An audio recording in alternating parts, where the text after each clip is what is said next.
Olá, boa noite a todas e todos. Mais uma noite de domingo, mais uma noite de debate, de live, de encontro.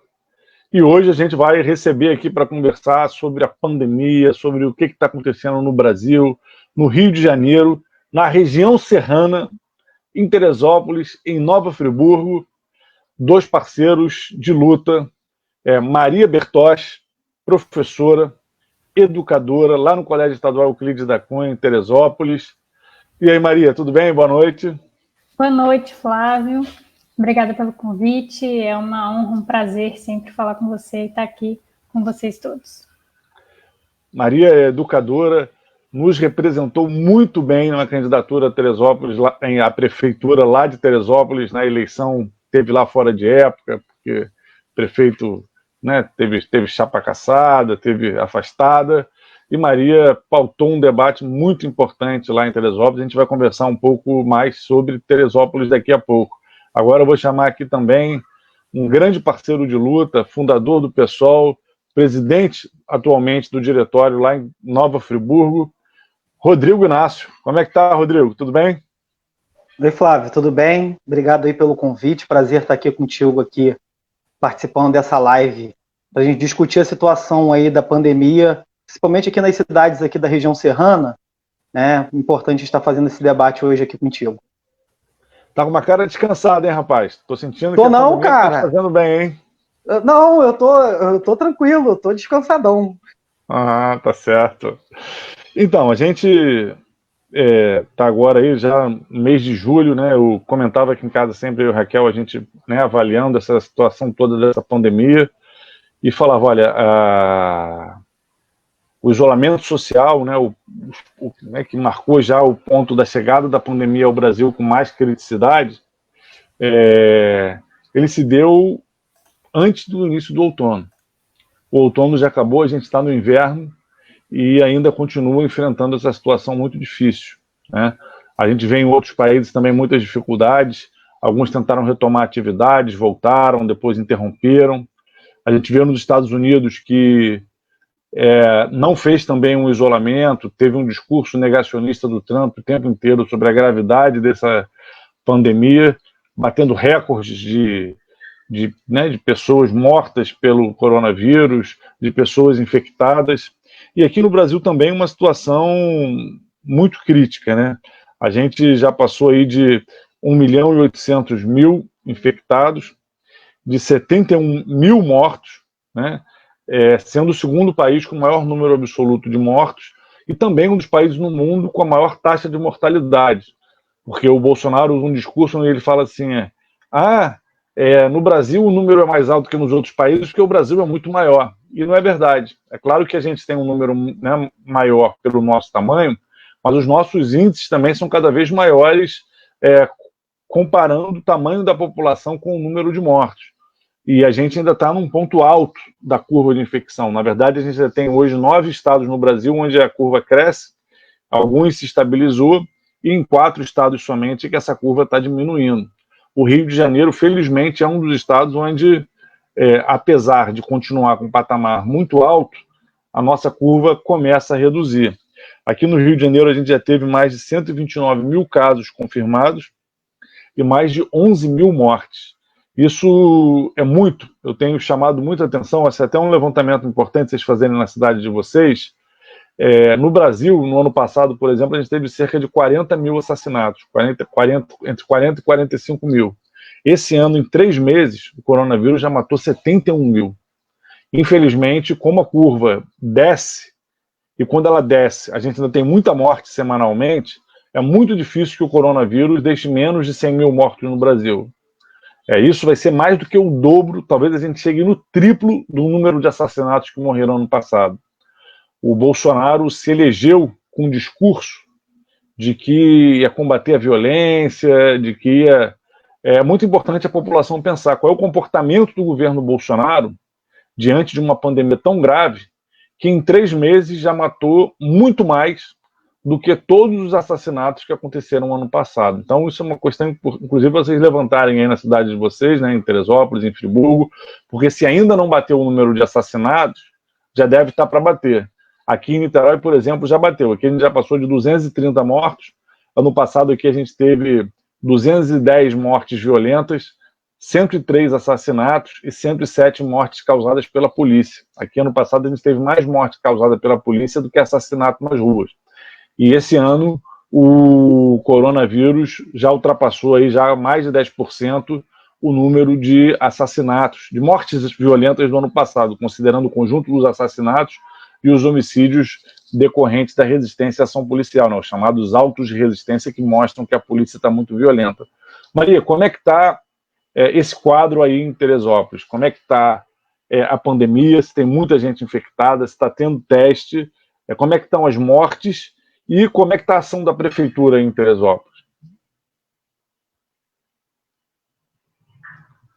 Eles foi uma das primeiras, uma das cidades das cidades da região serrana, onde a doença chegou primeiro. Então, a gente teve aqui no começo de maio uma taxa de 100% de ocupação dos leitos, e Teresópolis já tem uma fragilidade muito grande na saúde pública, tanto porque a gente não tem hospital público, quanto porque o nosso sistema de saúde da família é muito fraco. A gente não tem isso implementado. A última vez que eu pesquisei, a gente tinha 15% de atendimento de saúde da família, de famílias cadastradas, para serem atendidas dessa maneira. Então, falta uma atenção da saúde básica, né, de saúde da família, de agente comunitário de saúde. Teresópolis, inclusive, deixa de receber verba para a saúde, deixa de receber verba do SUS, porque não tem esses programas implementados. E a gente está vendo a prefeitura fazer ações que, do ponto de vista do marketing, são vistosas, né? A prefeitura aparece, publiciza muito o que faz, o que está certo nesse momento de pandemia. A gente precisa de informação, mas as ações, elas, a gente não sabe até que ponto que elas são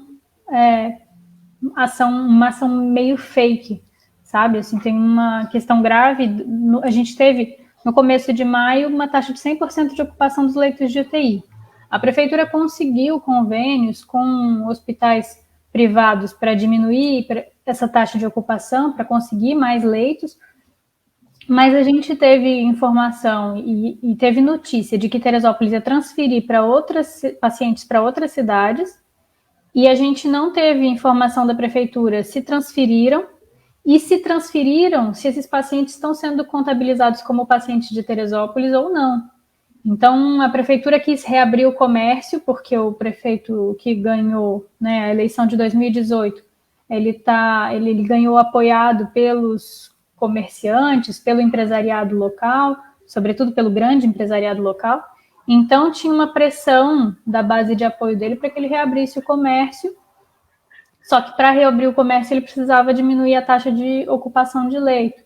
E aí nada disso ficou muito explicado. Então, a gente vê que as ações estão tentando fazer propaganda eleitoral mais do que explicar e dar conta, de fato, dos problemas da pandemia em Teresópolis, dos problemas de saúde, que já eram graves antes e agora são ainda mais graves, sem dizer de dar satisfação sobre para onde está indo o dinheiro e como é que é essa relação da prefeitura com as empresas privadas, os hospitais privados. Então, a gente falta informação. E uma questão que a gente já colocou, a prefeitura faz lives para divulgar, a gente já colocou em live, já perguntou para o prefeito, e ele, apesar de dizer que está deixando tudo muito transparente, a gente não sabe o que aconteceu com os pacientes que foram transferidos, ou se eles foram, se essas mortes que aconteceram ou podem ter acontecido estão sendo contabilizadas como de Teresópolis, porque a gente já ouviu falar que aconteceu morte em Teresópolis que não foi contada como de Teresópolis porque o paciente vinha de outra cidade. Então, na verdade, eu acho que a gente tem no país inteiro uma grande confusão, uma falta teste, então falta contabilizar, de fato, quem pegou a doença, como esses pacientes estão sendo contabilizados, e o pouco de informação que a gente tem faz a gente saber que essa doença é muito mais grave, letal para onde a gente não tem atenção básica de saúde, para a população periférica, para a população pobre, e para a população negra. Então, eu acho que a gente vê também com a pandemia que a luta socialista é a nossa luta urgente. Acho que essa pandemia tem feito aparecer desde o início a debilidade nos sistemas de saúde, né? Aqui em Niterói, que teve um orçamento, né, um orçamento que cresceu muito nos últimos anos com royalties do petróleo, o campo de Lula fica aqui próxima da margem de Niterói, isso fez com que os nossos royalties se multiplicassem à medida que esse campo cresceu em exploração. Então, hoje a gente ganha, por ano, mais de 1 bilhão e 300 milhões de reais em royalties. Isso é mais do que o orçamento da maioria dos municípios do Rio de Janeiro. Só em royalties. E a gente já tinha uma demanda há muito tempo de ter mais leitos hospitalares. Então, com a pandemia, a Prefeitura, enfim, fez esse movimento e criou mais leitos hospitalares. O problema é que, por ter aberto esses leitos hospitalares, se sentiu no direito de iniciar um processo de abertura na cidade com a curva, né, da epidemia ainda muito descontrolada, e isso tem feito com que a gente vivencie, na verdade, o que o Brasil inteiro está vivenciando, é que sem o isolamento social de verdade, a gente nunca consegue estancar de fato a proliferação do vírus.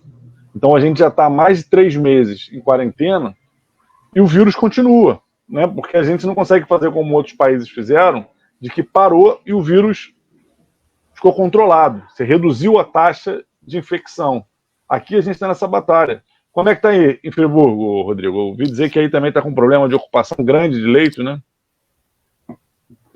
Flávio, é a mesma situação, acho que da maioria das cidades, né?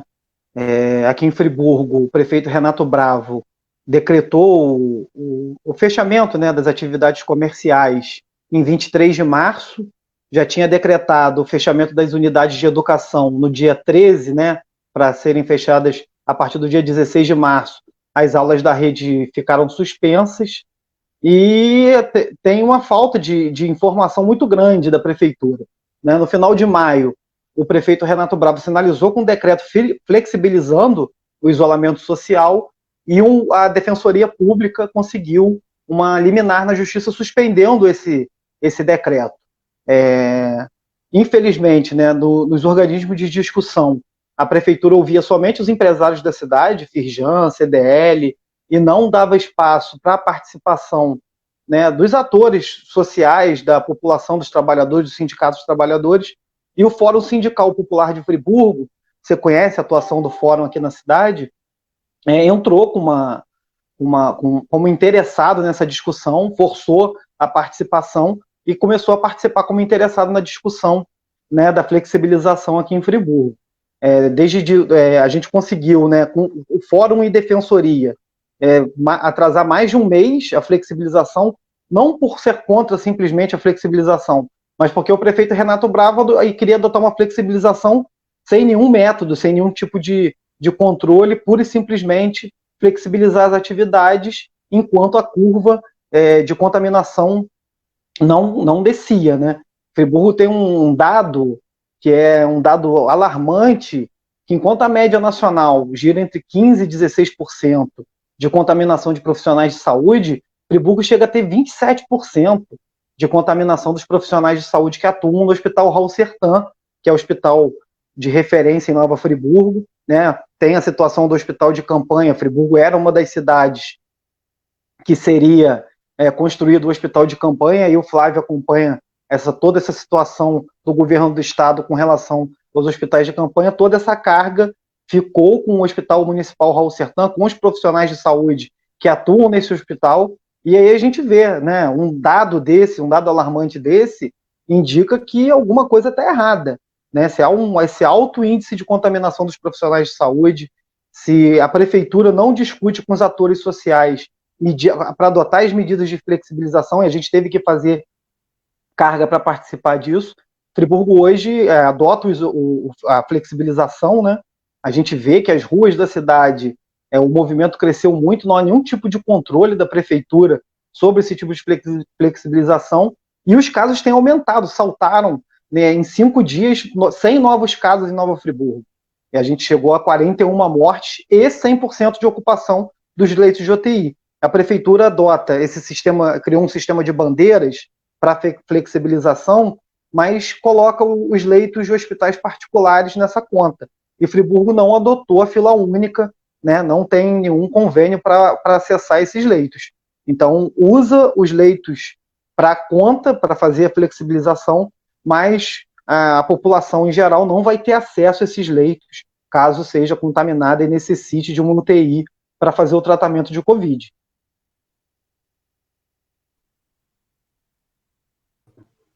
Você vê duas coisas muito graves, né?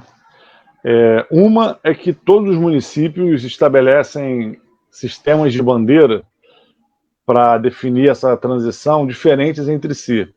E a gente vê que em cada lugar ela é construída de uma forma que acaba levando a reabertura no tempo que a política quer e não no tempo que o controle da curva epidemiológica demanda, né?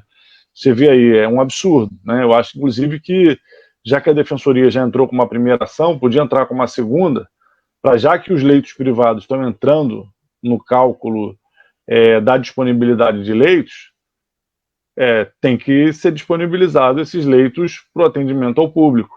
O governo pode fazer um processo onde ele remunera e acessa esses leitos.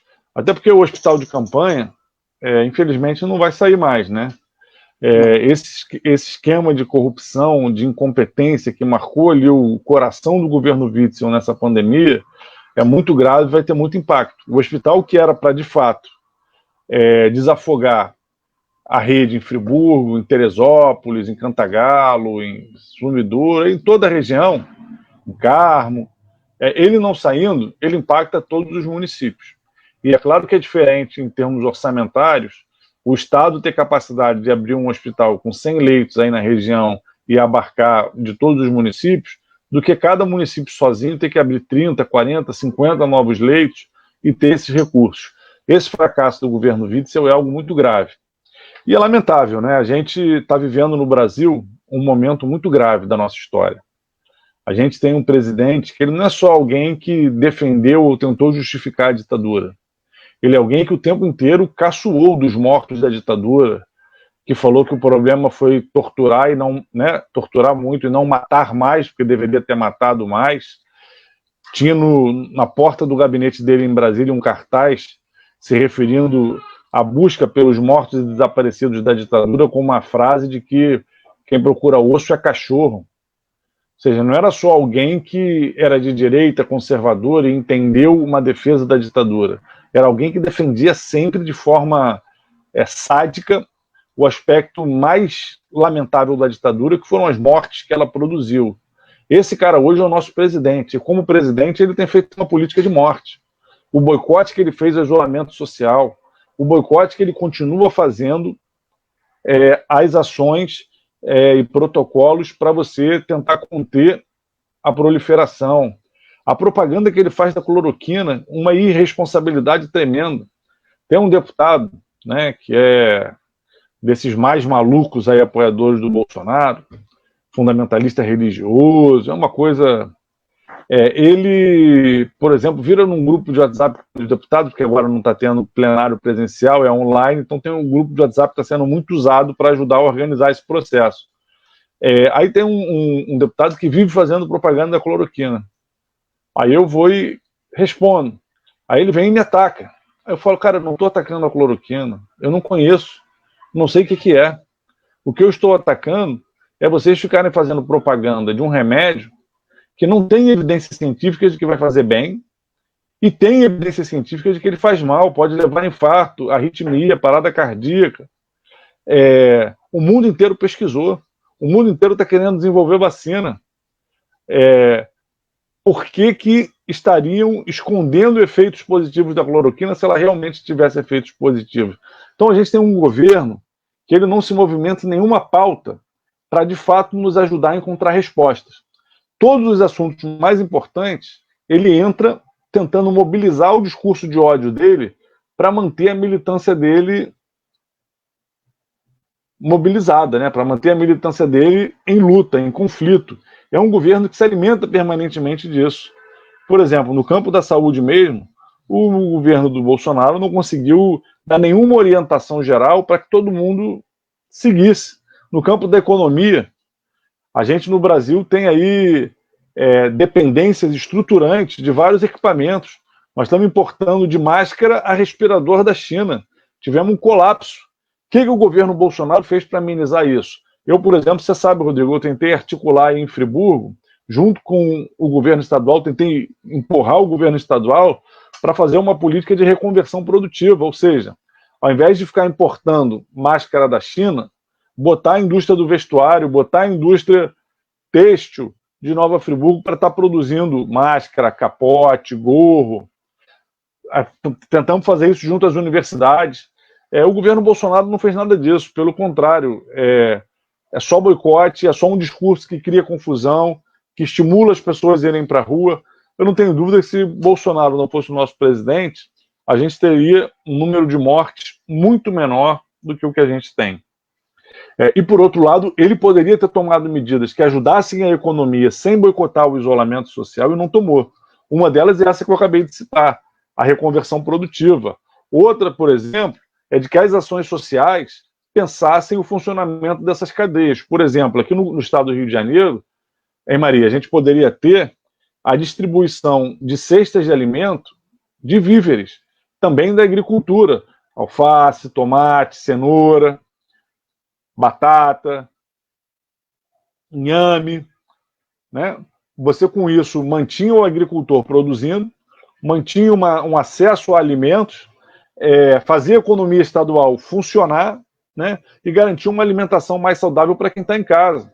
Você fazer uma cesta que tenha arroz, feijão, café, açúcar, farinha é importante, mas você fazer uma cesta complementar, né, que custe mais 10, mais 15 reais, mas que tem alface, que tem tomate, que tem a cenoura, você de fato está garantindo soberania alimentar, está garantindo alimentação adequada e está movimentando a economia do estado do Rio de Janeiro. Se o governo não faz isso, ele tem que ajudar mais a pessoa que está precisando se alimentar e tem que ajudar mais o produtor rural ou, no caso das fábricas aí que não tiveram reconversão produtiva, também tem que ajudar essas pessoas que acabam num processo de empobrecimento e de enfraquecimento. Então, são dilemas que a gente está que são muito difíceis.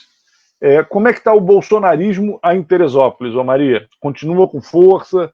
O prefeito reivindica, né, de fato esse lugar ou ele só se aproxima, se afasta? Porque eu acho que o bolsonarismo hoje é uma das coisas mais nefastas que estão acontecendo no Brasil. Visivelmente tem um viés fascista. A gente só não está ainda num país fascista, porque existe uma resistência, inclusive institucional, né, mas também nas ruas, com o movimento negro, com o movimento feminista. Foi muito importante esse movimento das Vidas Negras Importam, nesse momento, para colocar um freio no bolsonarismo e dizer, olha, as ruas não são de vocês. Num determinado momento vocês conseguiram ganhar as ruas, mas agora nós vamos retomar as ruas. Como é que está isso aí em Teresópolis? Abre o microfone, né? Então, Flávio, eu acho que é muito, de uma certa forma, tem uma facilidade maior do governo federal dizer que não importa, né? E é engraçado trágico, como o nosso presidente insiste em dizer que não vai cuidar de ninguém e que não se importa e que como se não fosse o papel do Estado cuidar das pessoas, como se assistência social fosse um show de caridade, mas que não tivesse nada a ver com a obrigação e a função do Estado, né? Então, eu sempre penso nisso como são anos e anos de retrocesso, são centenas de anos de retrocesso no que a gente produziu e entendeu como o papel do Estado, como a consolidação dos direitos humanos, como o que a gente espera de uma boa vida cidadã em comum. E aí eu acho que tem muito a ver com a evolução do que de para onde tem ido o nosso mundo, a nossa organização política, porque mesmo se a gente não pensar no extremo bolsonarista, tem já um histórico de governos e de posturas políticas que são de abandonar as pessoas à própria sorte. E a gente pode ver, por exemplo, né, na posição do Paulo Guedes, que é a posição das grandes organizações financeiras do mundo, é uma posição de deixar morrer ou de matar. E aí a gente, pensando nisso, né, vê que a posição do nosso governador, por exemplo, não é muito diferente, mesmo estando contrária mesmo quando ele se coloca num lugar contrário ao do presidente, ele continua atuando, as operações de morte nas periferias, nas favelas do Rio de Janeiro, continuam, mesmo em meio à pandemia. Então, eu acho que a gente está num problema que é a gente tem que defender o valor da vida humana contra, seja o extremo bolsonarista, seja aquele que não se apresenta como extremo, mas é tão letal quanto, né? Então, assim, aqui em Teresópolis, a gente teve um dos maiores índices de votação no Bolsonaro no segundo turno, foi 79,9%, foi 80% praticamente de votos no Bolsonaro. E para a gente que está no PSOL, para a gente que está na esquerda da cidade, e aí queria cumprimentar a Carol Quintana, a Cristina Lídia, o Rodrigo Cossenza, a galera que está aqui de Terê assistindo e comentando. Para a gente é um cenário muito catastrófico, porque a gente vê que o espaço para o diálogo, para a frente democrática, ele é diminuto, mas a gente é persistente, né, nessa luta. E aí eu acho assim, você falou sobre a alimentação, né, no campo. Teresópolis é um grande produtor de tanto hortaliça quanto fruta leguminosa. E a gente viu, a Prefeitura de Teresópolis publicou que foi uma das primeiras prefeituras, se não a primeira, a conseguir converter a alimentação escolar em distribuição de cesta básica para os alunos, mas era uma cesta básica que estava pensada nesse modelo de provavelmente, a gente não sabe, né, de onde a prefeitura comprou as cestas básicas, mas não foi da agricultura local.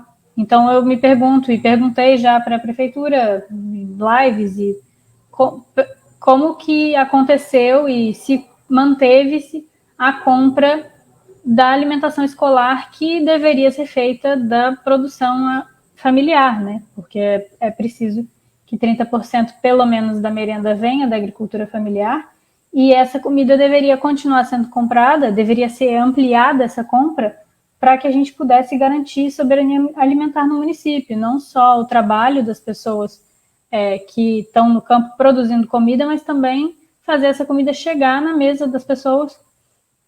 E eu acho que isso, como você falou, também a gente precisa pensar e conseguir decidir politicamente, decidir coletivamente para onde vão os nossos esforços, né? Os nossos esforços produtivos. A gente precisa de equipamento de segurança, equipamento de saúde, a gente precisa de comida para todo mundo, e é muito, de uma certa forma, é revoltante ter um presidente que fala contra a vida, que fala contra todas as recomendações de saúde, que deixa a gente sem Ministério de Saúde, sem Ministério de Educação, num momento tão delicado da nossa sociedade.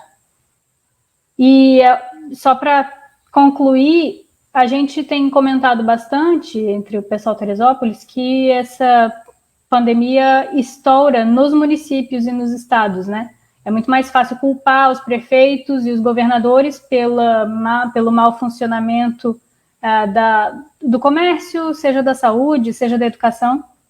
Então, nesse sentido, é mais fácil para o Bolsonaro dizer que não cuidar e deixar tudo ruir, ou trabalhar para que as coisas não funcionem.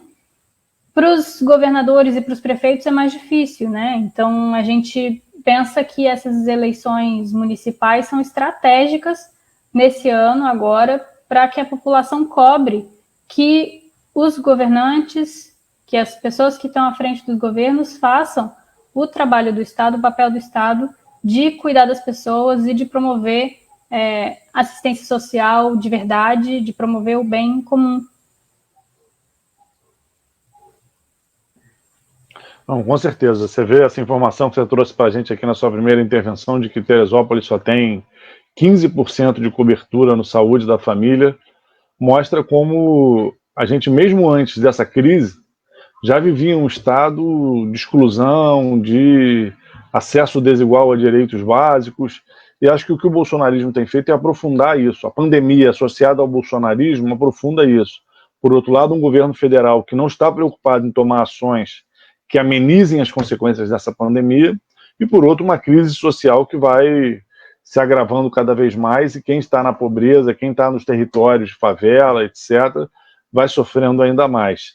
Rodrigo, Friburgo também teve uma votação muito alta do Bolsonaro aí no segundo turno, também teve muita mobilização dos bolsonaristas. Eu me lembro de uma ocasião que eu estava aí, que a gente estava ali pela praça, chegou a ver uma manifestação... Uma manifestação. Ridícula, né, dos bolsonaristas. Como é que está aí agora essa direita, essa extrema-direita mais orgânica? O Renato Bravo flertou um pouco ali, mas não é exatamente da extrema-direita, né, uma direita dessa mais tradicional. Como é que está o cenário político aí em Friburgo e a ação dos bolsonaristas? Flávio, vou fazer igual a Maria, vou mandar um abraço aqui para o pessoal que está assistindo aqui, a Lígia Chaves, o Aspino e o Marcelo Fernandes, são diretores dos sindicatos metalúrgicos aqui de Friburgo, que é uma referência histórica de luta aqui para a gente, professor Manuel Expedito. Então, Flávio, o Renato Bravo, ele pertence a um grupo empresarial, né? Eles tentaram 2 vezes a prefeitura aqui de Friburgo, a primeira com o Ney Botelho, a segunda com o Jairo da Vermar, e conseguiram ganhar, né, a prefeitura, a eleição municipal, com o Renato Bravo. Isso demonstra muito o perfil dele, ouvir só esse campo empresarial para tomar as medidas em relação ao combate à pandemia. O prefeito montou um gabinete para fazer essa discussão e ouvia somente em CDL, Firjan e os grupos empresariais aqui de Friburgo, e o Fórum Sindical conseguiu forçar a barra para poder participar dessa discussão. Bolsonaro tem um representante forte em Friburgo, né, que se diz, ligado aqui em Friburgo, que é o deputado federal Luiz Lima.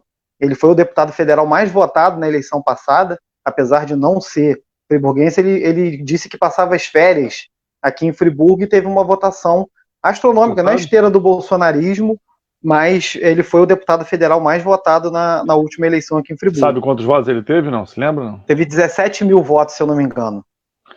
Menos da metade do que o nosso Glauber teve na outra eleição, né? Menos da metade, não, com certeza, né? O Glauber, mas é um número relevante. É um número relevante. Maria falou aí de 80% em Teresópolis. Eu achava que a gente estava mal. A gente teve 75%, 76% dos votos para o Bolsonaro no segundo turno, mas também teve um movimento muito forte no segundo turno aqui, que foi o Ele Não, coordenado pelas companheiras, mulheres que foram para a rua.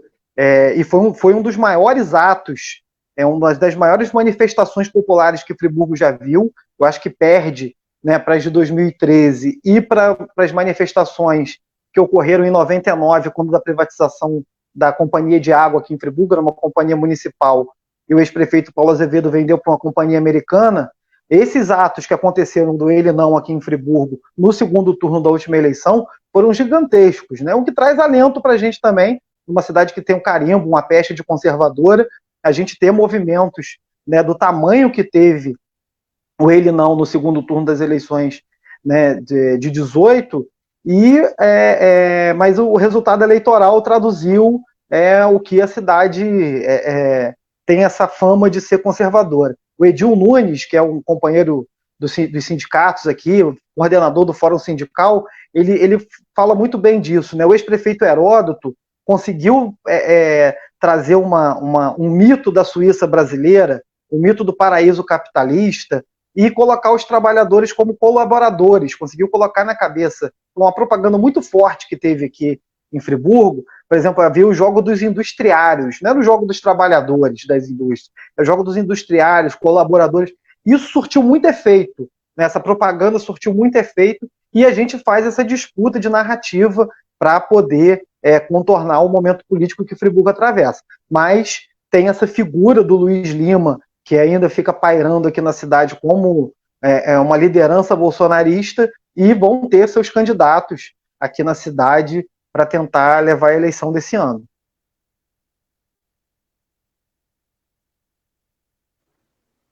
Aqui em Niterói, o Bolsonaro no segundo turno fez pouco mais de 60%. O Witzel chegou a perder aqui em Niterói, né, que era o candidato mais alinhado à extrema-direita, embora o Eduardo Paes, que era um candidato, né, se coloca mais como de centro, tenha se recusado a fazer qualquer tipo de enfrentamento ao bolsonarismo, tenha flertado com com o bolsonarismo para tentar pegar essa onda. A gente tem um quadro aqui também que está um pouco difícil, né, muito pulverizado, né, muitas candidaturas à direita, uma candidatura mais afinada com o bolsonarismo, outras que são ali dessa periferia, mas eu estou começando a achar que, como o bolsonarismo, mesmo com todos os absurdos, tem conseguido se manter ao redor dos 30%, eu acho que, passadas essas eleições, é possível que haja uma reorganização na extrema-direita e que setores que romperam com o bolsonarismo possam se reagrupar. Hoje, por exemplo, já tem uma nota no jornal falando que o PSL voltou a negociar com o Bolsonaro, o partido pelo qual ele se elegeu, rompeu, brigou, se afastaram acusando ele, né, de autoritarismo, de proteger os filhos, né, etc. E agora já voltaram a trocar figurinha. Eu acho que ele ainda continua sendo o principal polo da direita no Brasil e que outros setores da direita estão se reaproximando. Então, acho que essa eleição municipal ela vai ser muito importante, porque a gente tem que ter uma atuação antifascista.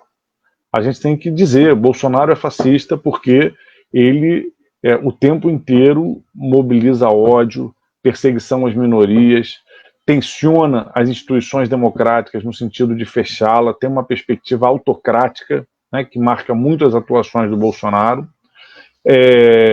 tem uma política de morte, o comportamento dele na pandemia é um comportamento de estimular a morte. E a gente tem que dizer isso com todas as letras para ser capaz de isolar o bolsonarismo e derrotá-lo o máximo possível.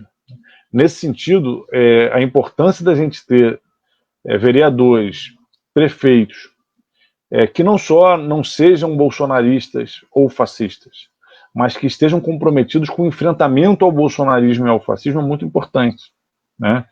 E quando eu digo ter esse enfrentamento, em primeiro lugar, botar nome aos bois. Dizer que o bolsonarismo tem que ser derrotado no Brasil porque o bolsonarismo é autoritário, nos leva a uma política de morte, tem um viés fascista muito claramente. E segundo, tem que apresentar uma agenda alternativa.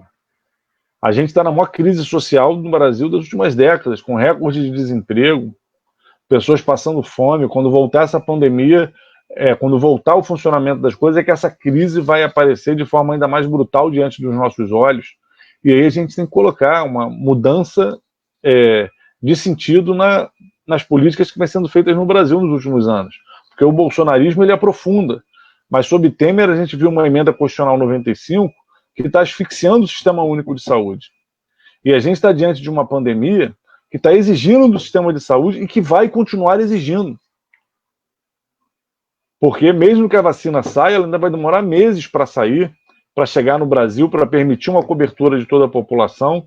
Então nós vamos ter no mínimo mais um ano, onde a exigência de leitos no sistema público de saúde vai continuar sendo muito mais alto do que era antes. E antes já não funcionava bem. Agora, com uma demanda ainda maior, tem que ter investimento. Para isso tem que romper com essa política recessiva que vem vigorando no Brasil, né, na verdade, ali desde o segundo governo Dilma, que ela deu aquela guinada na economia, tentando agradar aos banqueiros e se segurar no governo. Desde aquele momento que a gente tem no Brasil uma política extremamente recessiva, extremamente antipovo, que tem aumentado o desemprego, que tem aumentado a nossa crise social, e a gente tem que reverter isso, tem que enfrentar, né? Então, tem que defender orçamento participativo, mecanismos de democracia direta, tem que ter uma agenda antifascista. E a gente vê aí muitos governos de centro, do centrão, né, que no frigir dos ovos, a gente não sabe para que lado vão optar. É importante lembrar que o PMDB está no governo Bolsonaro. Tem gente lá, o líder do governo no Senado é do PMDB. O DEM tem 2 ministros no governo Bolsonaro, a ministra da Agricultura e o ministro o Lorenzetti, lá, o ex-Casa Civil. Então, obviamente, a luta pela democracia é importante, tentar atrair vários outros setores para uma frente bolsonarista é importante, mas é muito importante a eleição de vereadores e prefeitos socialistas, comprometidos com a luta antifascista, que coloquem uma agenda, né, diferente, de mudanças, de derrotar, de fato, o crescimento dessa política autoritária no Brasil. Então, essa eleição vai marcar muito isso. Acho que as pré-candidaturas de vocês são muito importantes, têm o meu apoio. Aí em Friburgo ontem, né, Rodrigo, foi o lançamento da candidatura do Cláudio Damião, né, pré-candidatura aí à Prefeitura de Friburgo. Como é que estão as expectativas aí? Legal o microfone aqui, né? É isso, Flávio. A gente teve uma eleição histórica em 2016 com a candidatura do deputado Glauber, e Glauber tem falado, né, que a gente não deve abaixar nossas bandeiras, e a gente está nessa intenção de construir a pré-candidatura, uma pré-candidatura que aglutine o campo democrático popular, os partidos de esquerda, as organizações, os sindicatos. Estamos apresentando o nome do companheiro Cláudio Damião. Ontem foi uma plenária de mobilização, a gente agradece muito, Flávio, você por ter estado nessa plenária, o deputado federal Glauber também esteve. Cláudio é um militante histórico aqui na cidade, foi presidente dos sindicatos bancários, vereador por 2 vezes, com 2 mandatos aguerridos, mandatos de luta, que sempre esteve à frente das lutas aqui na cidade. Tocou 2 importantes CPIs, que foi a CPI da tragédia climática e uma CPI da saúde. Ontem o Cláudio chegou a falar sobre isso, né? Todo esse escândalo que tem agora no Estado, isso a gente sabe que não é novidade. O Cláudio tocou uma CPI aqui na cidade sobre a crise na saúde. E o que você falou, Flávio, é fundamental. É um momento da gente não abaixar nossas bandeiras. A gente precisa defender candidaturas que estejam comprometidas com um programa democrático, um programa radical de transformação, uma construção de mandatos que seja completamente diferente. E aí a gente está apresentando a pré-candidatura do Cláudio e tem um grupo apresentando a minha pré-candidatura exatamente com esse perfil, de construir uma campanha coletiva, um mandato coletivo. O seu mandato é uma inspiração para a gente, de condução e construção de um mandato coletivo, para que a gente não tenha, não se repita fatos como aconteceu na eleição passada, de pessoas que se aproximaram da gente, garantiram seus mandatos e romperam logo em seguida e, por exemplo, no segundo turno, não se posicionaram.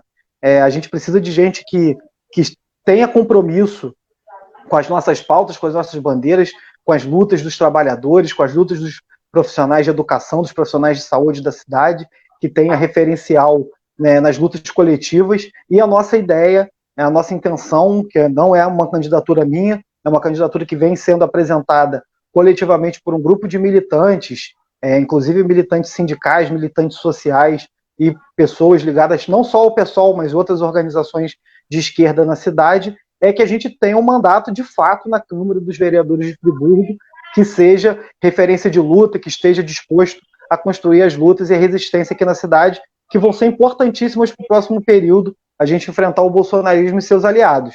Uma cidade conservadora como Friburgo, a gente sabe que é difícil, é complicado construir esse tipo de ferramenta, mas não é o momento da gente se esquivar disso, e a gente está colocando essa possibilidade de construção dessa alternativa, e aí a gente estamos defendendo a pré-candidatura do companheiro Cláudio Damião à prefeitura, e um grupo internamente, um grupo de militantes, terem apresentado a minha pré-candidatura a vereador, para que a gente tenha uma trincheira de resistência e luta na Câmara Municipal de Friburgo. Legal, Rodrigo, tem acompanhado aí esse movimento. Agora, obviamente, a pandemia e a necessidade do isolamento dificulta muito, né? Mas a gente sabe que até a eleição a gente espera que as coisas estejam melhores, e a mobilização, esses espaços pela internet são todos muito importantes também para a gente ir se mantendo também na atividade, na mobilização até lá. E aí, Terê Maria, como é que estão as coisas no PSOL? Vamos ter candidatura a prefeito, estamos dialogando com outros partidos, vamos ter candidatura feminista aí a vereadora, como é que está o debate? É muito bom sempre falar com vocês.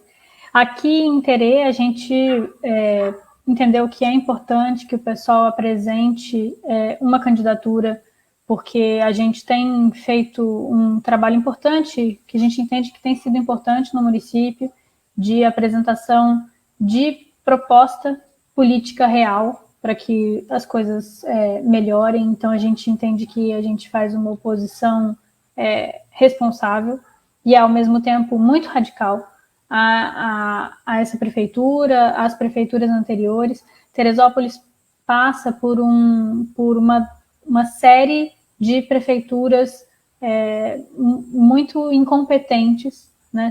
Desde a tragédia de 2011, ou a catástrofe de 2011, a cidade recebeu verba para se restabelecer, e aí casos de corrupção, casos de prefeitos que malversaram com o dinheiro público, deixando a cidade, né, e várias prefeituras ligadas às elites locais, deixando a cidade na mão dessas pessoas. Então, iniciativas muito básicas, desde saúde da família, mas como cadastro, né, das pessoas, dos agricultores familiares, para que eles possam ter autonomia, né, um grau maior de autonomia na produção do campo. Tudo isso não foi feito pelas últimas prefeituras, e a gente reparou, e foi uma coisa que eu me dei conta cada vez mais durante a campanha de 2018, onde eu fui candidata a prefeita. A gente foi se dando conta de que os problemas da cidade estão muito interligados, e as soluções também. E não são soluções mágicas que a gente precisa, são soluções concretas, materiais, palpáveis, e que você vê que uma solução está muito ligada à outra, né? Entender, por exemplo, a educação como um lugar estratégico de também coligação, de caminhada conjunta com a assistência social, com a saúde. Isso é uma transformação, né? Não é a gente que está propondo isso, a gente vê isso no projeto do Brizola, por exemplo, no estado do Rio, que é importantíssimo e que foi sucateado de propósito. Então, a gente tem essas indicações das lutas socialistas e dos movimentos progressistas de que é possível construir outra organização social que seja mais justa e boa para todo mundo, e é isso que a gente tenta apresentar incansavelmente em Teresópolis. Então, por isso, a gente, no diretório PSOL Teresópolis, entendeu que era necessário colocar uma candidatura para a prefeitura. Também pensando na evolução que o partido conseguiu produzir de 2016 para 2018, a gente era uma campanha em 2018 com muitos candidatos, eram 9 candidatos, mas a gente ficou à frente tanto da situação do partido do ex-prefeito, quanto à frente do PSDB, que fez uma campanha com muito dinheiro também. Então, a gente entende que a gente fez uma campanha substanciosa e que era preciso continuar essa construção. Mas a gente também entendeu que é preciso colocar muita força, investir nosso potencial em peso na nominata para vereança, porque a gente agora em Teresópolis, de 12 vereadores, vai passar para 19, que é o número certo de acordo com a população de Teresópolis. Então, a gente vai ter 19 vereadores.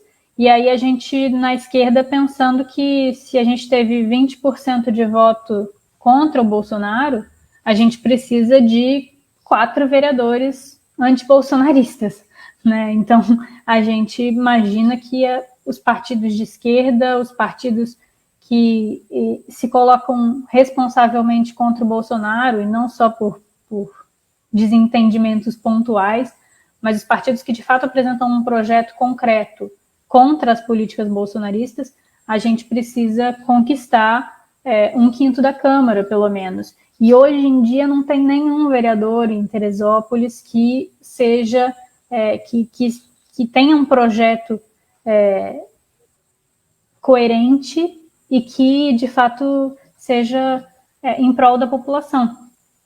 Então, o trabalho que a gente tem feito é de pensar como é que a gente consegue colocar a vereança com a importância que isso tem na cidade. E para a prefeitura a gente apresenta um programa, o nosso pré-candidato a prefeito é o Rodrigo Koblitz, alguém que tem atuado muito nos conselhos municipais e feito uma atuação importante, reconhecida pelos conselheiros, pelos grupos progressistas da cidade, e que vem com uma proposta de um problema que a gente entendeu na candidatura de 2018 e ao longo da nossa atuação há mais tempo na cidade, mas como o trabalho, a falta de emprego, é um dos problemas centrais de Teresópolis. A gente tem uma renda muito pequena, a formação da população é deficitária e, além disso, a gente não tem trabalho. Só para vocês terem uma ideia, tem muitos funcionários da prefeitura que recebem menos de um salário mínimo por mês. Então, façam acordos de 30 horas para a prefeitura poder pagar menos. E gente que é assistente social trabalhando 30 horas e recebendo menos de um salário mínimo. Então, isso mesmo nos contratos com a prefeitura. Então, a gente tem um problema de trabalho muito forte. E aí é isso que a gente deve apresentar como nossa principal pauta de campanha para o Executivo. Mas para a nominata a vereadores, nós temos, eu acho que, um entendimento e uma composição de nominata que entende a educação como um elemento transformador principal, um dos principais elementos transformadores da cidade. Então, a gente tem uma boa parte da nominata de professor,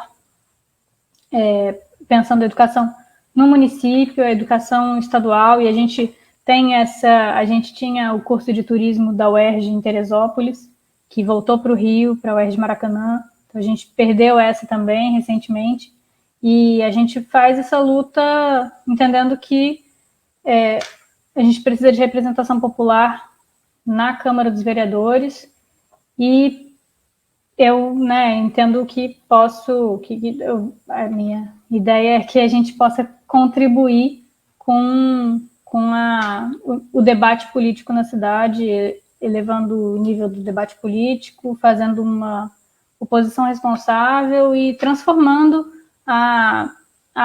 o rumo político da Câmara dos Vereadores, mas também das iniciativas do Executivo. E essa é uma eleição que tem uma mudança na regra eleitoral que aumenta a nossa chance de eleger um vereador. Isso vai ser muito importante. O Brasil está vivendo sob um processo de uma reforma política que estabeleceu uma cláusula de barreira crescente e que alterou algumas regras no processo eleitoral. Por exemplo, acabou com o tempo na televisão dos partidos políticos, agora está até um debate para ver se volta ou não volta, só tem o tempo eleitoral, não tem mais aquele tempo que os partidos apareciam uma vez no ano falando de uma determinada bandeira. Acabou com as coligações proporcionais nas eleições para vereador, para deputado. Então agora cada partido vai ter que lançar sua chapa, vai pulverizar ainda mais o cenário, só que também se aprovou uma medida que acabou com o coeficiente eleitoral. Então, ao mesmo tempo que você vai ter chapas mais pulverizadas, porque cada partido vai ter a sua própria chapa de vereadores, o partido não precisa mais alcançar um número mínimo para eleger o vereador, né? Ele tem que conseguir, claro, tem que ter um número mínimo, mas não tem mais o coeficiente eleitoral. Como é que funcionava o coeficiente? Você pegava, por exemplo, Teresópolis são 100 mil eleitores, são 10 vereadores, uma coligação para eleger um vereador tem que fazer, né, teve 100 mil eleitores, né, 100 mil pessoas votando para vereador, são 10 vereadores, cada coligação para eleger um vereador tem que ter no mínimo 10 mil votos. Se você fizesse 9.500, você não elegia. E às vezes um partido que fizesse 13 mil, elegia 2. Agora mudou a regra. Agora você não tem mais o coeficiente eleitoral, definindo um corte para você eleger. Então, claro, quem tem mais votos, elege. Mas quem tiver 9.500 votos, pode eleger também. Então, para a gente é um momento muito importante da gente tentar eleger os nossos vereadores, porque isso vai nos ajudar ali na frente também do ponto de vista da estratégia da esquerda, para fazer com que o pessoal fique à frente da cláusula de barreira. A gente se fortalecer nas cidades do interior, né, em todas as cidades do Brasil é muito importante. Eu acho que Friburgo e Teresópolis são dois exemplos de casos onde é possível que o pessoal saia dessa eleição elegendo vereadores. E acho que pela história de luta que vocês têm, de compromisso coletivo, de militância social, junto à educação, vocês dois se elegerem seria muito importante para a nossa Constituição do Estado do Rio de Janeiro. Estou muito animado e empenhado com essa situação. Eu sou pré-candidato a prefeito também aqui em Niterói, estou me dedicando muito agora nesse processo de pandemia, a monitorar a situação aqui na cidade, a acompanhar, estar pautando os debates, e estou torcendo muito pela eleição de vocês. A gente vai ter agora uma realidade, né, daqui para frente, que vão se misturar vários fatores, mas dois são estruturantes, né? Na verdade, três. O bolsonarismo, né, continua à frente do governo federal e a gente precisa juntar forças para derrotar essa ameaça à democracia brasileira, que é o bolsonarismo. A pandemia, que vai exigir, né, da gente serviços públicos que funcionem melhor, garantia de direitos, adaptações. Na educação, por exemplo, se a vacina não for descoberta, a gente vai viver um problema prolongado, que vai ser o cuidado das crianças.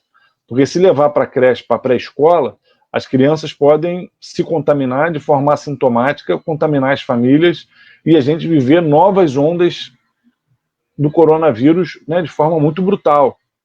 Então, isso, né, vai ser um outro elemento, esse novo normal que a gente vai ter que viver enquanto não ter a descoberta da vacina. Então, a gente ter vereadores comprometidos com os direitos sociais, fazendo fiscalização, participando do debate, cobrando transparência, vai ser muito importante. E um terceiro aspecto, que está muito ligado, né, aos dois anteriores, é a brutal crise social que a gente está entrando. Como se não bastasse o vírus, a gente vai estar vivendo uma situação que é recorde de desemprego, que é governos com caixa extremamente comprometido, né, quebrando os orçamentos municipais e estaduais. O governo Bolsonaro está sendo perverso, porque o governo federal ele tem capacidade de se endividar. Ele pode gerar mais moeda e se endividar. Os governos municipais e estaduais não têm como se endividar muito, né? Muitos não têm sequer a condição de se endividar nada. Então, como é que você enfrenta um processo como esse? Vai ser muito difícil. E aí a gente ter vereadores comprometidos com a luta do povo, com o bem-estar, para que a prioridade do orçamento público seja garantir vida digna para a população, especialmente para a população mais vulnerável. Isso vai ser muito importante.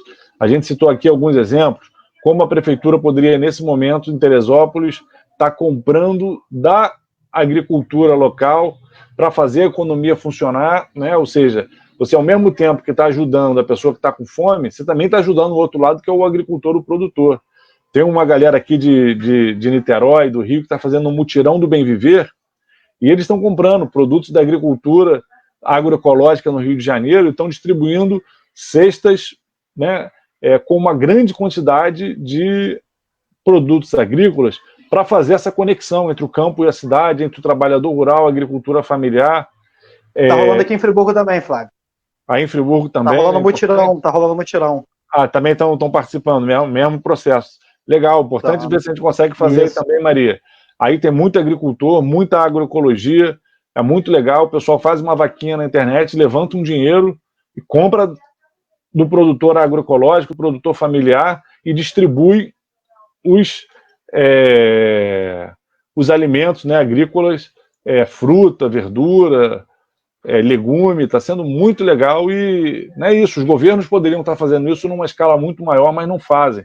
Aí em Friburgo a gente debateu a questão da reconversão produtiva, né, do potencial industrial da cidade, que poderia estar sendo redirecionado para novas demandas que esse novo normal vai nos exigir, já está nos exigindo agora nesse processo, e um dos aspectos centrais vai ser a educação. Então, para a gente caminhar aqui para o final da nossa live, acabamos de bater 1 hora aqui de bate-papo, vamos falar da educação. Eu tive uma reunião com o secretário de Educação na semana passada, onde ele apresentou as diretrizes que o governo do Estado já acumulou para a possível volta às aulas. Primeiro, eu já até fiz uma live sobre isso e coloquei para todo mundo. Fiquem calmos. O secretário nos garantiu que não vai tentar retomar as aulas enquanto o Estado não estiver em bandeira verde há pelo menos 2 semanas. Aí a gente tem que ver o que significa essa bandeira verde, porque em muitos municípios, a gente até conversou um pouco sobre isso, eles estão manipulando alguns indicadores para fazer com que a abertura seja mais acelerada. Mas esse é o primeiro ponto. Cobrar que só volte aula quando a curva estiver completamente controlada de forma consolidada. Não é assim, deu uma reduzida aqui, a bandeira ficou verde, vamos voltar. Não, tem que consolidar. Porque senão o vírus volta e volta criando novos focos de contaminação, matando mais gente. Mesmo com leito em UTI de retaguarda, é importante deixar claro, a qualquer momento a contaminação é muito grave. Porque uma parte dos que vão para a UTI morre. Muitos dos que morreram passando pela UTI, então não adianta ter leito de UTI. Tem que controlar a proliferação. E escolhe um dos maiores espaços de aglomeração que existem. E é uma aglomeração difícil de controlar, especialmente na rede municipal. Eu dou o exemplo, você está lá numa creche ou numa educação infantil, uma criança de 3, 4 anos começa a chorar copiosamente. O que o professor vai fazer se não pegar e acolher, dar um abraço, pegar no colo essa criança? Como é que você vai controlar uma criança e botar a mão na boca e botar a mão na boca da outra? É dificílimo. O tempo todo está acontecendo. Botar um brinquedo na boca, a outra pegar, botar a mão e botar a mão na boca. Então vai ser dificílimo a gente ter um retorno, especialmente nas crianças menores, e depois que voltar vai ter que ter muito cuidado, muito protocolo. Então, primeira coisa, o secretário de Educação, no caso do Estado, que pega mais ensino médio e um pouco do segundo segmento no ensino fundamental, nos garantiu que não vai voltar de forma assodada. Segundo, nos apresentou um protocolo que vai no sentido do que tem sido discutido no mundo inteiro, mas nos pareceu muito genérico. Por exemplo, aferição de sintoma. Eu acho que o ideal é que tenha medição de temperatura de todo mundo na porta da escola. Tem que organizar horário diferente de chegada para não ter aglomeração. Tem que ter pelo menos 4, né, dependendo do tamanho da escola, mais pontos, né, pessoas aferindo a temperatura para poder entrar. Dentro da sala de aula, você tem que ter lugar marcado. Não pode uma pessoa sentar numa carteira de manhã e outra sentar de tarde. Mesmo que faça a limpeza com álcool, você tem que ter cuidado, porque vai ser uma limpeza mais rápida. E no final do dia tem que ter uma limpeza terminal, uma limpeza mais profunda. Tem que ter equipamento de proteção individual. Tem que ter um sistema de saúde pronto para acolher quem apresentar e desenvolver sintomas. Então a gente está nessa discussão, vai fazer uma audiência pública.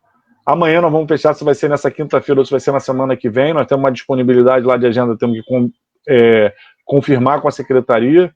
O que a gente está cobrando nesse momento da Secretaria de Estado de Educação é um maior detalhamento desse protocolo e a manutenção dessa perspectiva de que não volta enquanto não tiver sob controle a curva. Porque voltar sem a curva estar sob controle é abrir espaço para mais morte. E a gente não pode aceitar isso, não pode naturalizar. Não vai ser uma volta fácil, está todo mundo muito traumatizado. As pessoas estão com medo de pegar essa é uma doença perversa, né?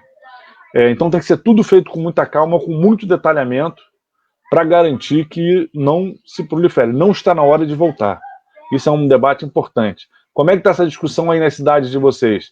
Já estão querendo voltar com as aulas? O Crivella aqui na cidade do Rio de Janeiro tomou uma posição absurda de acelerar a volta, especialmente a educação infantil, que é difícil controlar a transmissão.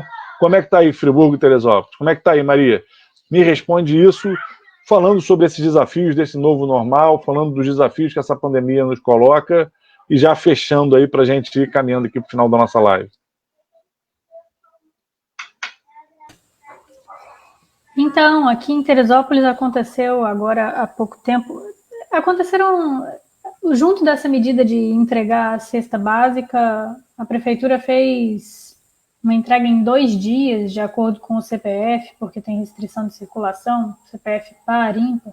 Mas, junto disso, na mesma semana, a prefeitura fez uma pesquisa com os profissionais da educação sobre se eles achavam que deveria contabilizar esse período de educação à distância como parte do ano letivo, né?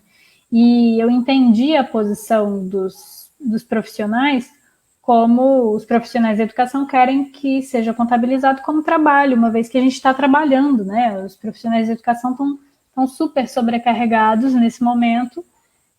Então, eu entendi que os profissionais da educação de Teresópolis estavam pedindo que o seu trabalho fosse contabilizado. Mas essa pergunta é muito perversa, porque ela pergunta os profissionais se dá para contabilizar o ano letivo sem a gente saber o que a gente tem de fato. A gente não sabe quando vai voltar. A Prefeitura de Teresópolis está dizendo, como todo lugar tem que dizer, que a escola é o último lugar a voltar. Então, a gente tem que passar pelas etapas de abertura, mas a escola vai ser o último, porque, como você disse, não tem jeito, não tem condição. Os alunos ficam todos dentro da sala de aula. Então, mesmo eu dou aula no ensino médio, mesmo que as pessoas não fiquem tão próximas, essa doença passa pelo ar, e os últimos relatos e estudos têm pesquisado que ficar num ambiente que tem uma pessoa contaminada, a possibilidade de contágio é muito alta. Então, imagina, na minha escola, só no período da manhã são mais de 800 alunos.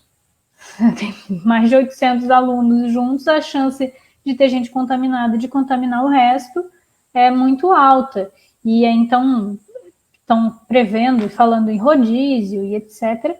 Mas eu acho que o ponto principal ainda é que a gente não sabe que efeitos que isso vai ter sobre os alunos, nem sobre os profissionais de educação até a volta, né? O nosso secretário Pedro Fernandes comenta e já falou que a gente tem uma quantidade de profissionais de educação que estão no grupo de risco muito alta. É muita gente que tem mais de 60 anos, inclusive. Então, é perigoso para os profissionais de educação, mas é perigoso para todas as pessoas que estão na escola e para as pessoas que conhecem alguém que estão na escola, para os familiares. Então, seria uma irresponsabilidade abrir a escola. Mas mesmo quando a gente for abrir, quando a situação estiver mais ou menos normalizada, a gente vai precisar avaliar o que aconteceu nesse período todo, nas famílias. Porque, do ponto de vista de cada família, a gente não sabe como que cada família está lidando com isso, né? Na educação infantil, as mães estão muito sobrecarregadas com o cuidado dos filhos, e normalmente elas que ficam com a tarefa de acompanhar as atividades letivas. A prefeitura enviou um caderno de atividades para cada criança e pediu dos responsáveis, mas sobretudo das mães, colocou mães nos grupos de WhatsApp, pedindo das mães que acompanhassem e que mandassem foto das crianças fazendo as atividades, das atividades feitas. E num período em que está todo mundo super fragilizado emocionalmente, em que as crianças não têm convívio das outras crianças, tá difícil para todo mundo. Então, essa demanda tem sobrecarregado muitos pais, muitas mães, sobretudo, e as crianças também. Eu, dando aula no ensino médio, eu também fui obrigada a passar atividade para os alunos, e fiz um projeto de um diário nesse período da quarentena. Então, os alunos que tinham acesso à plataforma e com quem eu pude me comunicar, eu pedi para que eles fizessem um diário, escrevessem toda semana alguma coisa. E para alguns alunos funcionou muito bem. Eu recebi relatos muito bons de ler, muito bem feitos, outros muito tristes, de alunos que estão mal e de que, além de perder alguém na família, mas de que não estão conseguindo lidar com isso, porque todos nós estamos com dificuldade para lidar com isso, e a maioria deles me dizendo, inclusive, assim, pensando que dos 30% que acessavam a plataforma, né, os que me responderam, todos eles me dizendo que, nesse momento, a preocupação com o conteúdo é uma preocupação violenta para com eles. Então, agora, a gente teve notícia do Enem ter sido adiado para janeiro, com uma preocupação com as universidades particulares, porque os alunos pediram para que fosse transferido para que fosse adiado para março. Para maio? Agora eu confundi. Para maio. Para maio. E se tivesse opção, eles pediriam para ser adiado para depois, porque a gente precisa primeiro terminar o ano letivo da rede pública para depois fazer o Enem. Então, eu acho que os alunos estão muito mais conscientes da gravidade disso tudo e da dificuldade disso tudo do que o próprio presidente, do que as pessoas que estão ditando essas políticas. E é importante ouvir os alunos, ouvir os profissionais da educação, para que a gente consiga chegar num acordo razoável, num acordo exequível, que possa ser executado e que não penalize as pessoas. E aí, para encerrar, né, eu queria agradecer a possibilidade de estar aqui com vocês, e dizer, assim, acho que para todo mundo que está assistindo a gente está na internet, ela é uma rede de várias cidades, né? Então, insistir para as pessoas que participem da política local, porque eu acho que a maneira que a gente vai ter de enfrentar esse governo agora é a partir das nossas cidades, dos nossos municípios. Então, é muito importante que cada um de nós, nas cidades em que a gente está, que a gente participe da política municipal, que a gente veja a eleição. A esquerda tem uma resistência em fazer isso, mas a gente precisa ver a eleição como um momento estratégico de elaboração de proposta, de discussão política na cidade e de convencimento. A gente precisa convencer os nossos conterrâneos de que existe uma possibilidade de a gente fazer uma política que cuide das pessoas, que seja boa para todo mundo, que produza o bem viver. Inclusive, o Mutirão do Bem Viver, eu acompanho pelas redes e acho que é uma iniciativa fundamental. Seria incrível ter isso aqui em Teresópolis também. Legal, Maria, muito bom te ouvir, educadora, reconhecidamente uma excelente educadora, é uma referência, né, da educação, do movimento sindical aí em Teresópolis, e que acho que, né, vai, esse ano, mais uma vez, nos representar muito bem, e espero que saia eleita, porque seria muito importante para o pessoal ter você como vereadora aí em Teresópolis. Rodrigão, como é que está esse debate da educação aí, de volta às aulas, como é que está aí em Friburgo? E, bom, também aí suas considerações finais junto com a gente. Então, Flávio, como eu coloquei, né, a Prefeitura baixou um decreto em 16 de março, suspendendo as aulas. Vou me ater aqui mais a questão da rede municipal, de educação de Friburgo, suspendendo as aulas, e esse decreto está renovado até 31 de julho, pelo menos, de suspensão das aulas aqui da rede municipal de Friburgo, da rede municipal de educação. Nesse meio tempo aí, né, tem algumas polêmicas. Por exemplo, a Prefeitura, em maio, antecipou as férias de janeiro de 2021 dos profissionais de educação para cobrir o mês de maio, por conta, né, do decreto de suspensão das aulas. E aí tem uma discussão, né, os profissionais não estão gozando de férias, né, está todo mundo em isolamento social. Então esse é um debate que está colocado para revisão desse decreto especificamente. E agora, né, mais recente, a Prefeitura, né, nesse decreto que renovou a suspensão das aulas até 31 de julho, né, determinou o retorno dos profissionais de apoio da rede municipal de educação aqui, merendeiras, auxiliares de creche, serventes, no retorno para as unidades, e há relatos de companheiras que estão indo para a escola e não há nenhuma atividade a ser desempenhada, né, parecendo qual tipo de punição, a gente não sabe qual, mas colocando essas companheiras numa situação de vulnerabilidade, tendo que se deslocar das suas casas para as unidades de educação sem nenhum tipo de atividade a ser desempenhada. Friburgo teve a entrega dos kits de agricultura familiar, depois de muita cobrança do Conselho Municipal de Educação, né, a Prefeitura não fez essa compra por vontade própria. A gente tem um Conselho Municipal de Educação aqui muito atuante, e Friburgo demorou muito a fazer a doação dos kits, né, as verbas de compra de merenda continuaram chegando, e a gente cobrava que a Prefeitura tivesse feito a doação desses kits da agricultura familiar aqui da cidade. Isso foi feito agora, né, quase 3 meses depois da pandemia, e as cestas básicas da Prefeitura começaram a ser doadas quase 2 meses depois do início do isolamento social. E o Conselho Municipal de Educação é um órgão muito atuante, e agora tem um comitê que está discutindo as ações pedagógicas de ensino remoto, de aula remota, né? A gente sabe que não é EAD, né? Isso é uma outra modalidade de ensino, mas agora, a partir de junho, foi criado um comitê com a participação do CEP, com a participação do Conselho Municipal de Educação, Secretaria de Educação, para discutir, para que não haja nenhum atropelo nessa discussão de ensino remoto, né? Por enquanto, discussão de retorno também não há nenhum. Só essa crítica que a gente faz para companheiras, como Maria disse, né, companheiras aqui da rede que ganham R$ 848 de piso, as companheiras do apoio, né, os profissionais de apoio da rede municipal de educação, fazer com que esses profissionais retornem para as unidades sem que haja nenhuma necessidade, nenhuma atividade a ser desempenhada, um completo absurdo, e a gente está cobrando que a prefeitura reveja esse decreto.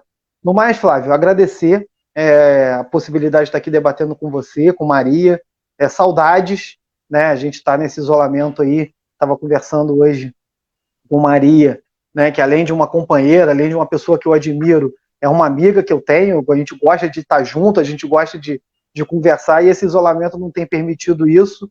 A gente espera que isso passe, né, como o Flávio colocou, esse novo normal aí, desse isolamento das redes, da gente estar se falando por vídeo, a gente torce para que isso passe da melhor maneira possível, e se a gente tivesse um governo federal comprometido de fato com a ciência, entendendo e respeitando as determinações da Organização Mundial de Saúde, a gente poderia estar passando por isso de uma forma mais branda do que a gente tem enfrentado, e como você colocou, a gente poder passar aí de 100 mil mortes até que a queda da curva aconteça no Brasil. Então eu agradeço, cara, estar aqui contigo, estar aqui com a Maria, pessoas que eu respeito e admiro a luta, e desejo não sorte para as pré-candidaturas, né, de Maria e de Flávio Serafini em Niterói, mas sorte para as nossas cidades, que a gente tenha representações e governos que de fato representem os interesses da maioria, os interesses da população, e vereadores dentro das câmaras que façam um bom combate, que cobrem ações, que fiscalizem. Então essa é a nossa torcida, para esse próximo período eleitoral a gente consiga sair vitorioso, mas com a construção do jeito que a gente acredita, né? Coletiva, democrática, popular, alicerçada aí nos movimentos sociais. Se não for desse jeito, para a gente não vale a pena. Então, força, coragem aí para vocês também nessa empreitada que a gente vai enfrentar esse ano. Valeu, Rodrigo. Muito bom te rever, Maria. Acho que a gente hoje faz parte de um movimento de resistência que tem que cada vez mais se transformar num movimento de alternativa política para o país. É importante a gente mudar a agenda, sair da agenda do ódio, sair da agenda da recessão, sair da agenda da política de morte e fazer uma agenda de direitos, de defesa da vida, de fortalecimento da democracia. Eu não tenho dúvida que em Nova Friburgo, em Teresópolis, estamos muito bem representados com vocês e com esses times, né, de militantes, né, de companheiros solidários, de companheiras aguerridas que nós temos aí. Então, com o Rodrigo Cobres, com o Cláudio Damião, com vocês dois, a gente vai caminhar muito e vai conseguir fortalecer essa construção alternativa no Rio de Janeiro. Vamos enfrentar e vamos vencer essa quadra histórica em que o autoritarismo, em que o fascismo rondam a realidade brasileira. Então, gente, boa noite para vocês, um beijo, muito bom ter encontrado com vocês aqui. Boa noite, muito obrigada, um beijo, boa semana para vocês. Boa noite, gente. Boa noite, obrigado aí, valeu.